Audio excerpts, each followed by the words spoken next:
Welcome to Compai's Expat Channel. I'm Compai. I am Sosua's voice of reason. Guys, in this video, I really want to bring everybody up to speed on how the Dominicans were able to build the Casitas on the beach in the first place. Because to be able to understand the whole context of what's going on with the beach replenishment project, you got to know how it began. But before I do that, let me pay some bills. There's a lot of places to rent in Sosua. If you're looking for peaceful, affordable, and tranquil, look at Casa De Compai, Sosua's hidden gem.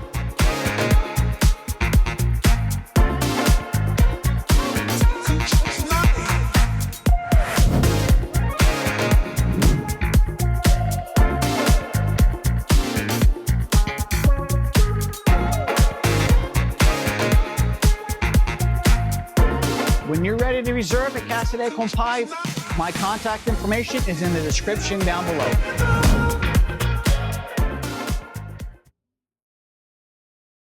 Guys, thanks for watching my advertisement for my business, Casa De Compai. If you're looking for a vacation rental, an extended stay, reach out to me at my website at www.casadecompai.com. More contact information in the description down below. So I want to be able to give everybody the backstory. How are they able to build the Casitas on the beach to begin with? Well, we need to go back in time. We need to go back to when President Bolivar was in power. He was the president after Trujillo, the dictator, and he passed a law that said if you live on a highway, you can build a small little shop, small business in the setback. So what is a setback? A setback is a distance from the middle of the road into the undeveloped part, the curbside, okay? We got them in the States. If you've ever done any kind of serious construction in the States, you have to conform to the setbacks when you go before the Planning and Zoning Board. Done it a bunch of times in New Jersey, and it's a real pain in the butt. But the setback, the length of that setback or the depth of that setback depends on the size of the road you're on. If it's a highway, it's a federal setback. If it's a county road, it's a county setback. If it's a city road, it's a city setback. And what that setback does, it prevents people from building in that area. To give you an example, the setback could be 50 foot. The setback could be 30 foot. So why do they have setbacks? So let's just take a federal road, a highway, because that's what we're talking about.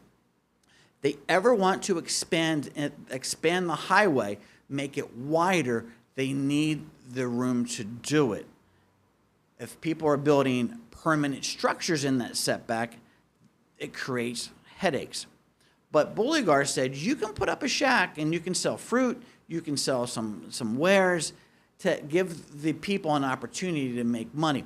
And my example for that is if you're going from Puerto Plata through the tunnel to Santiago, you see all these fruit stands in front of the tunnel. They're in the setback. That's why they look run down, because they know they can get taken down anytime. When the government needs that land, they have the legal right to come in and take all that down. So guys, how does that affect Playa Sosua? Well, let's get into that. Guys, you can see Highway 5, the big green line. That's not the original highway. If you look up towards the ocean, at the corner of the picture-in-picture, what I'm in, you can see a little gray pathway, right? What that is the original highway. Most of the original highways, they ran along the ocean. So this is Encuentro, and Encuentro is the easiest spot for me to detail this. Now, the original highway ran along the coast from Puerto Plata to Nagua. You can see it in Nagua perfectly. You can see it right here in Encuentro perfect because they haven't built it up. You can see where it runs along the coast. And it runs from Encuentro all the way to where Costa Azul is. Then it pops out again to the highway, what we know is number 5, and then it goes through Cabarete all the way to Sabaneta. So guys, with that being said, that's how they're able to build on Playa Sosua, because the path that's in front of the shacks on Playa Sosua is the old highway. How does that tie into what I'm talking about with with the plazas. The government said, we're taking that land back because they built everything in the setback, and they built it on private property. Now, there's a lot of people running around town, YouTube content creators saying, oh, they're going to build up that land. There's going to be hotels. There's going to be condos. Guys, the land behind the beach is owned by one family out of Santiago. There's no plans right now for that land to get developed. What everybody's getting it wrong is the plan for the development is Armando's properties that are in front of his casino. That's where you're seeing the two hotel chains come in, and they already put that out. That's public knowledge. That's not me guessing. That's already been out there. So that's nothing new. So what about the two plazas? Okay, so you have some content creators out there saying the poor man's getting screwed. They're taking advantage of the little guy. They're screwing everybody. Let me set the record straight. People built property on private lands in the setback because the president gave them permission decades ago. Now the government is changing the use of that land so they're able to knock down those casitas. So what is the government doing? What has it finished? It built a plaza with the land donated by the owner of that property, by the way. That's public record. It's been out there for years. The people who have a business have two options. Option one is to take a casita in the new plaza. But here's the kicker. Where they didn't own the land before, in the casitas, they get clear title. It's phenomenal. It's the way it should be done.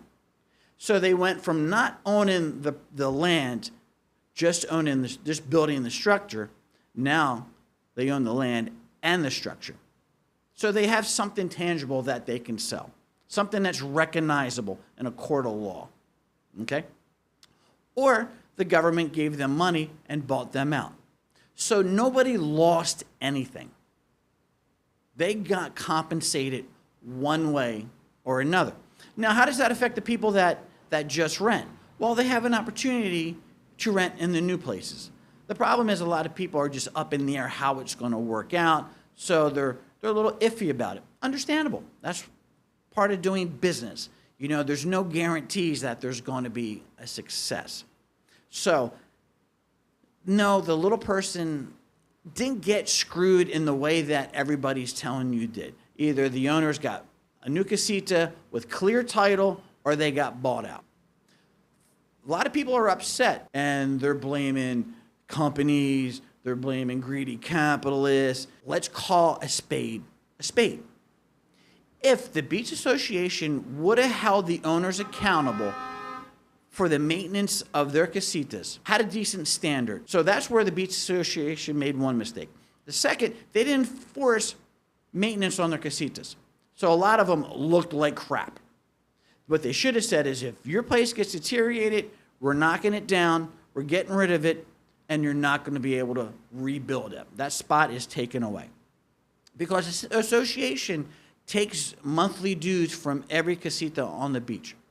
Second, they should have went to the city and said, we need three things. We need proper water, proper sewage, and we need backup power. That's what they should have done.